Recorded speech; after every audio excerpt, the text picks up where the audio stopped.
Majelis Hakim Pengadilan Negeri Karanganyar memvonis terdakwa kasus penipuan arisan online dan investasi bodong Putri Santi Astuti alias Putri Akina dengan hukuman 2 tahun 6 bulan penjara. Vonis terhadap terdakwa lebih rendah dari tuntutan jaksa penuntut umum 3 tahun penjara. Sidang yang dipimpin Ketua Majelis Hakim Pengadilan Negeri Karanganyar, Nasri, menyatakan terdakwa terbukti bersalah melakukan tindak pidana berdasarkan dakwaan pertama JPU, yakni pasal 378 KUHP tentang penipuan. Sedangkan dakwaan kedua, pasal 372 KUHP tentang penggelapan, Majelis Hakim tidak membuktikan lagi, karena dakwaan disusun secara alternatif dan dakwaan pertama sudah terbukti. Atas vonis Majelis Hakim tersebut, baik kuasa hukum terdakwa dan jaksa penuntut umum menyatakan menerima.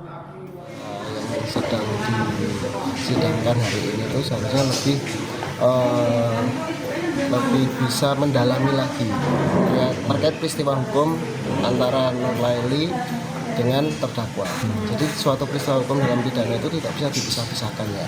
Tapi ya Majelis Hakim sudah memutuskan perkara tersebut dan terdakwa pun juga menerima, ya sudah. Artinya ini menerima ya putusan ini ya. Pengadilan Negeri Karanganyar memberi waktu hingga 7 hari bagi kuasa hukum terdakwa dan JPU untuk mengajukan banding. Terdakwa Putri terbukti bersalah melakukan tindak pidana pasal 378 penipuan. Nah, di sini juga Majelis Hakim menilai terdakwa Putri ini juga terbukti melakukan tindak pidana melanggar pasal 378 KUHP berupa tindak pidana penipuan terhadap para korban. Nah, di sini kan hakim itu mempunyai pertimbangan tersendiri. Di sini kan ada hal-hal yang memberatkan maupun hal-hal yang meringankan seperti itu. Jadi mungkin menurut Majelis Hakim dengan putusan 2 tahun 6 bulan itu sudah layak terhadap apa yang diterima kepada si terdakwa Putri itu sendiri.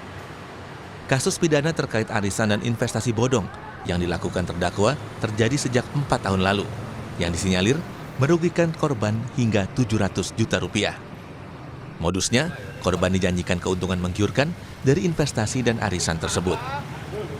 Nugroho Yuliawan, Kompas TV, Karanganyar, Jawa Tengah.